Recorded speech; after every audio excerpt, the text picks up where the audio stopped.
On the night of November 10, 1975, one of the greatest tragedies in Great Lakes history struck. The Edmund Fitzgerald, the largest ship on the lakes at that time and thought by many to be unsinkable, broke apart and vanished beneath the stormy waters of Lake Superior. The storm that night was brutal, with winds howling at 80 miles per hour and waves towering as high as 25 feet. In just a matter of moments, the Fitzgerald and her 29 crew members disappeared without leaving behind a single distress call. All that was found were broken lifeboats and shattered pieces of the once mighty vessel drifting on the waves.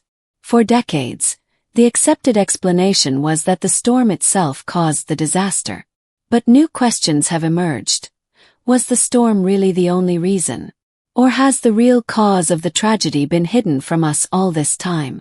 The Edmund Fitzgerald was no ordinary ship. Built in 1958, she stretched an incredible 729 feet long and weighed more than 13,600 tons, making her the largest vessel on the Great Lakes when she first set sail.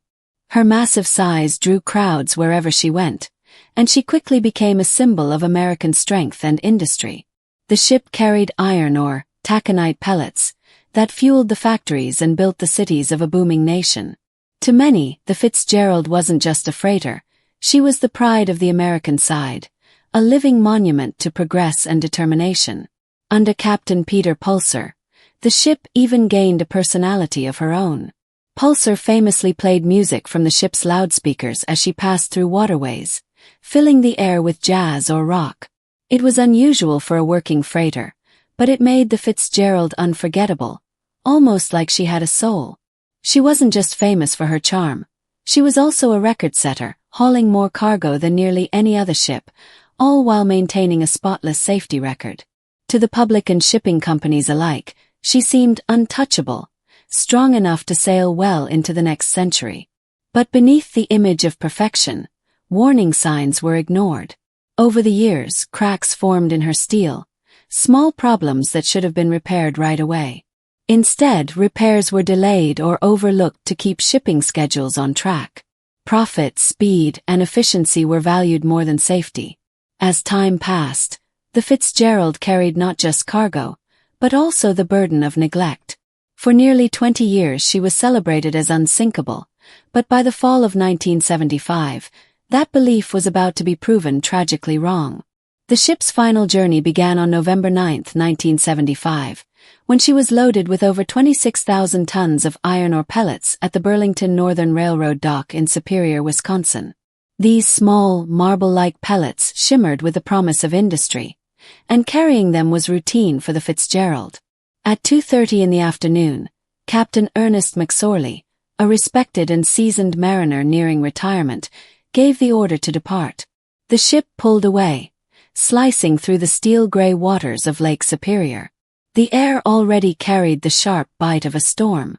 November storms on the Great Lakes were feared for good reason, and many ships had already been lost to them. Still, to McSorley, this was another job, one he had done countless times before.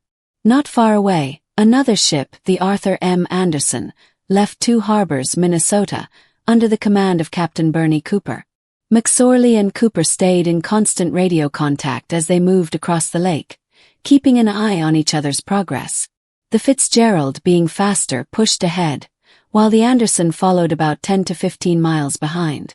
Both ships were aware of the storm brewing around them, but neither could have predicted the horror that was about to unfold. Together, the two captains decided to take the northern route along the Canadian shore, hoping that the highlands would shield them from the storm pushing in from the Great Plains. First, everything seemed manageable. The Edmund Fitzgerald, huge but graceful, cut through the gray waters, its powerful engines steady and strong. The Arthur M. Anderson followed several miles behind, its crew watching the silhouette of the Fitzgerald moving ahead like a guide through the growing darkness. For the men aboard both ships, this was routine, just another crossing on waters they had sailed many times before. But Lake Superior is deceptive. It has a long history of calm mornings turning into afternoons of chaos, of ships disappearing without warning beneath its waves.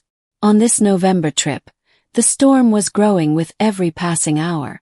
Cold air, shifting pressure, and sheer force transformed it into a monster.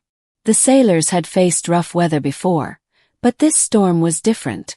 What began as a normal voyage was about to become one of the darkest tragedies in American maritime history. By the evening of November 9th, gale warnings covered all of Lake Superior. The wind screamed across the decks, shaking every line and cable until they hummed like the strings of a violin. Gusts topped 50 knots, pounding the pilot house windows.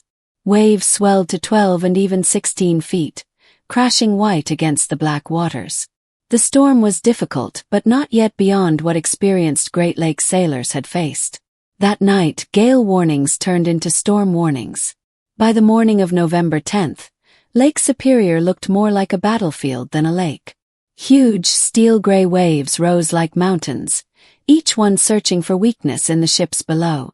Captains Ernest McSorley and Bernie Cooper were both seasoned men, hardened by years of navigating these waters. They pressed on with calm determination, trusting their skills and the strength of their ships. But by early afternoon, the storm shifted, backing into the northwest. That change gave the wind more open water to gather power, and soon the waves grew beyond 20 feet. What once had been a difficult storm became something far worse. Even the mighty Edmund Fitzgerald, the pride of the American side, was being tested. Around Caribou Island, danger struck. The Fitzgerald's course appeared to take her directly over 6 Fathom Shoal, a notorious stretch where the lake bottom suddenly rises toward the surface. Captain Cooper of the Anderson, watching radar, was horrified. He swore later that the Fitzgerald had passed right over it. If McSorley's ship scraped bottom, the damage might have been hidden at first but devastating. Steel plates could have bent, rivets could have popped, seams could have split just enough for water to begin seeping in. And in a storm this violent, even a small breach would quickly grow worse. By 3:30 p.m., McSorley radioed Cooper with his first report of trouble. A fence rail was smashed. 2 air vents were gone. The ship had developed a list. Both pumps were running. The words were calm but heavy. They meant water was already inside the ship. The great freighter was hurt. Pumps might keep up for a while, but the storm would only make every weakness worse. Each massive wave slammed the deck like a battering ram, breaking pieces away, forcing water into places it didn't belong. Still, McSorley pressed on, hoping to reach Whitefish Bay where calmer waters would mean survival. But the storm was merciless. At 5:20 p.m., even the Anderson, trailing behind, was being torn apart. A giant wave destroyed one of its lifeboats, leaving the crew shaken and painfully aware of how vulnerable they were. Winds roared at nearly 70 knots. Waves towered more than 25 feet high, black walls capped with foaming white. Then, at 6:55 p.m., the Anderson was struck by 2 enormous waves, so massive that the crew later described them as the size of office buildings. And ahead of them, somewhere in that boiling darkness, the Edmund Fitzgerald was still fighting for her life, already wounded, already struggling, and now staring down the storm's deadliest blows. The 2 monstrous waves that struck the Anderson were unlike anything the crew had ever seen. They did not simply crash against the ship, they rolled over it completely, burying the vessel beneath tons of water from stern to bow. For a terrifying moment, the men aboard believed it was the end.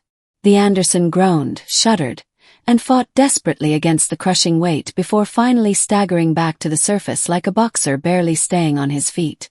When the ship finally righted itself, the crew realized those massive waves were still moving forward, and directly in the path of the Edmund Fitzgerald. Many later believed it was those very waves that delivered the final blow, overwhelming the Fitzgerald and dragging her beneath the surface. Yet at 7:10 p.m., Captain McSorley's voice came through the radio one last time. "We are holding our own." To most ears it sounded like reassurance, but in truth it was the voice of a captain who knew his ship was failing. His crew was exhausted, the vessel crippled, and the odds against them were growing with every passing minute. They were not holding their own. The storm had the advantage. Within moments of those words, the Fitzgerald disappeared from radar. There was no distress call, no flare, no desperate last signal. One moment the ship was there, battered but alive. The next she was gone. All 29 men aboard vanished with her, leaving nothing but silence, the howl of the storm, and the empty sweep of the radar screen. By 7:15 p.m., the Edmund Fitzgerald had slipped beneath the waves of Lake Superior without a trace. Captain Cooper of the Anderson tried again and again to raise McSorley on the radio, calling for any response, but was met only with static. He contacted nearby ships and finally the Coast Guard, but to his shock, officials seemed more focused on reports of a missing fishing boat than on the disappearance of a 729-foot freighter carrying nearly 26,000 tons of iron ore and a full crew. By 9 p.m., battered and exhausted, the Anderson finally reached the safety of Whitefish Bay. But relief was short-lived. The Coast Guard ordered her to turn back into the storm to search for the Fitzgerald. To the crew, it felt like a death sentence. Waves as high as buildings were still pounding the lake, but duty prevailed. The Anderson turned and plunged once more into the storm's fury. Soon joined by the William Clay Ford, they searched the raging waters, but found only wreckage. Shattered lifeboats, twisted pieces of debris tossed like toys by the waves. No bodies were ever recovered. The Fitzgerald had gone down so suddenly and so violently that no one aboard had even reached the deck. Months later, investigators released their official report. The Coast Guard concluded that the most likely cause was ineffective hatch covers, which allowed water to leak into the cargo hold. With tons of iron ore becoming waterlogged, the ship lost buoyancy and stability until it finally plunged beneath the storm. But this explanation satisfied almost no one. Sailors and shipping experts rejected it outright. The Fitzgerald's crew were known for their discipline and skill. They would never have sailed with faulty hatch covers. Many turned their suspicions back to 6 Fathom Shoal, where the Fitzgerald may have run aground and suffered damage below the waterline. Others believed the ship had broken in two on the surface, her steel frame splitting under the enormous stress of the storm before sinking. The Coast Guard had given an answer, but instead of closure, it only fueled more questions. Nearly 50 years later, the truth about the pride of the American side remains uncertain, leaving behind one of the greatest mysteries in maritime history. For years, people have wondered why there was no distress call from Captain Ernest McSorley, a man respected for his calm leadership. Why did the Edmund Fitzgerald vanish so suddenly without the slow signs of a sinking ship? And why did other freighters survive the same storm while she did not? The lake gave no answers, only silence. The story of the Fitzgerald ended in contradictions and mysteries, leaving behind questions that have never been fully resolved. Over time, fragments of hidden evidence began to appear. Old inspection records showed that before her final voyage, some of the Fitzgerald's hatch covers had already been marked as unsafe. Their seals were worn down, but repairs were postponed until after the shipping season. The company chose schedules and profits over safety, sending her out with problems that should never have been ignored. The ship had also been modified to carry heavier loads, sitting lower in the water than she was originally designed for. This made her more vulnerable to flooding during violent storms. Years later, divers who explored the wreck found chilling evidence. The damage suggested the Fitzgerald may have been forced bow first into a massive wave, plunging straight to the bottom before the crew even realized what was happening. There was no time to send a call for help, no chance to fight back. She was dragged under in one swift and devastating motion.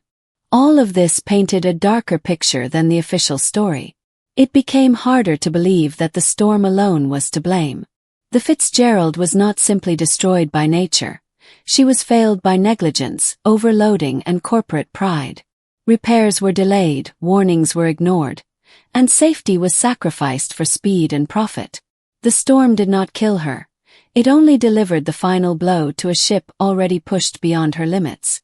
The loss of the Fitzgerald was not just the loss of a ship, but of 29 men who trusted the system that sent them into danger.